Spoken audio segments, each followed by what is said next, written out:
Hello, Starshine. My name is Liz and this is my channel, Simsational Stories. If you have not seen my videos before and you enjoy this one, please like and subscribe. And maybe check out my Facebook page where this whole thing began as well. All relevant links are in the description below. And of course, if you're a Sims player and you'd like to download any of the characters featured in my stories, just search the hashtag Simsational Stories on the Sims 4 gallery. All original content is created by This Is Not Eric. Alrighty then. So, welcome, and what is up, Buttercup? Are you having a good day? Or a bad day? Whichever your answer, please allow me to distract you from your life and tell you a story, a Simsational story. Before I begin though, I'd like to issue this blanket content and trigger warning. The following story is just Sims, hey.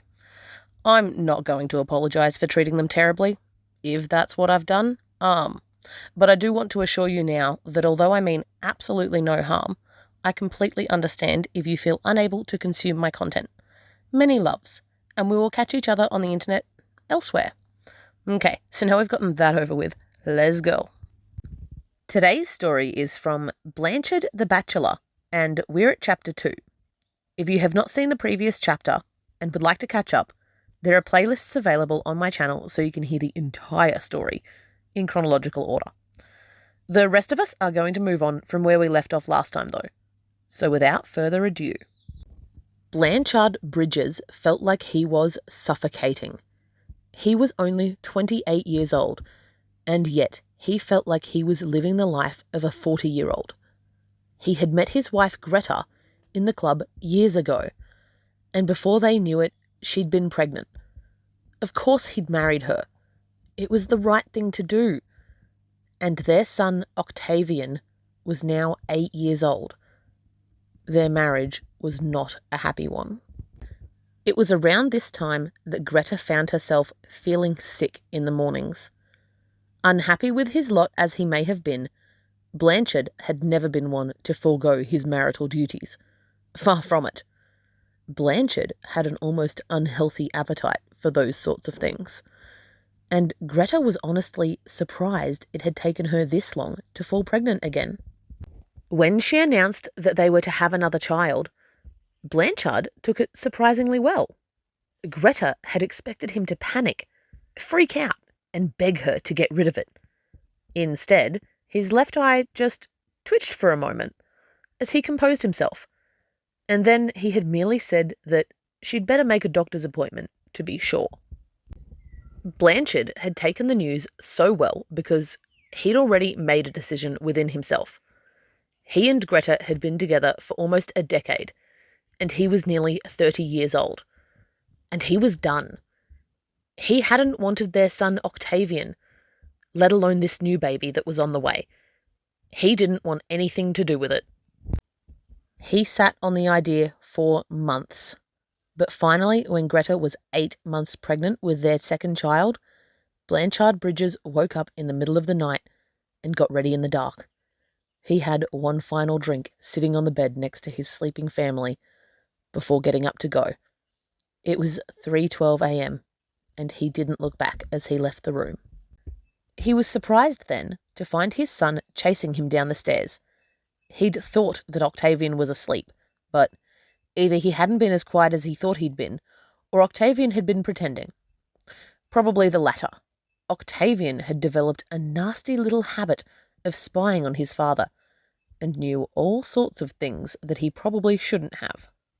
Octavian didn't like or trust his father, but he didn't want him to leave either, especially not like this. It was the middle of the night. His mum was asleep. Blanchard hadn't even written a note.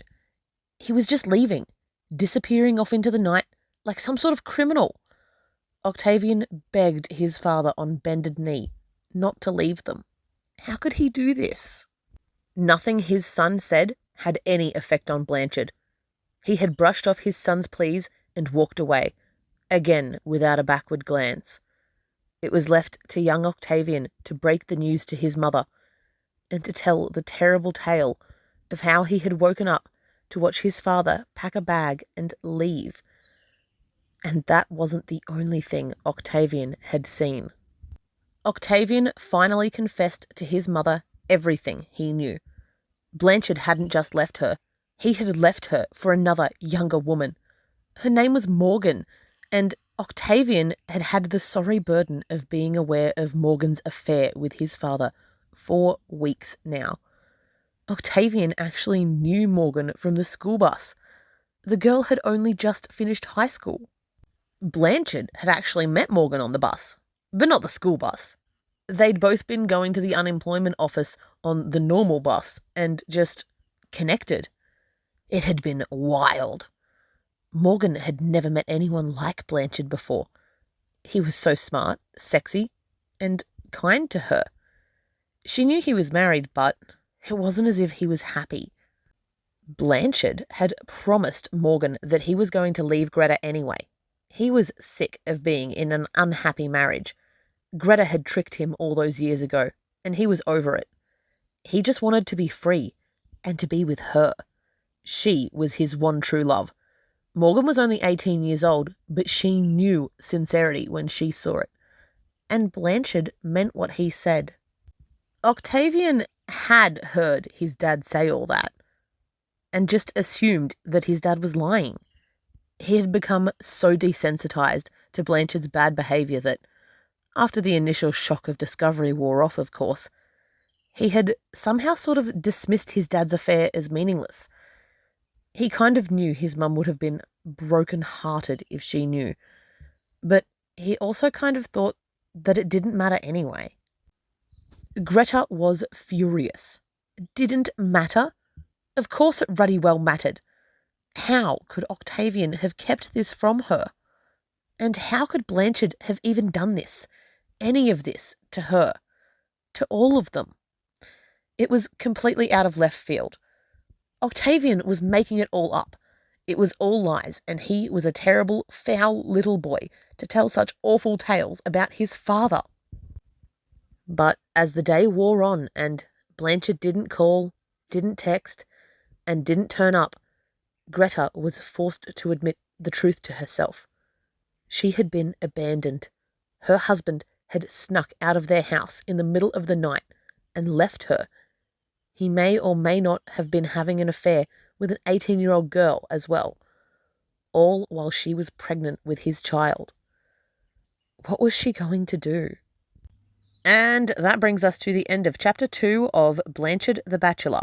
If you've enjoyed this video, don't forget to like and subscribe so you can tune in soon to hear the next chapter. And hey, maybe think about sharing my channel with a friend. Or don't. It's your life. Anyway, bye!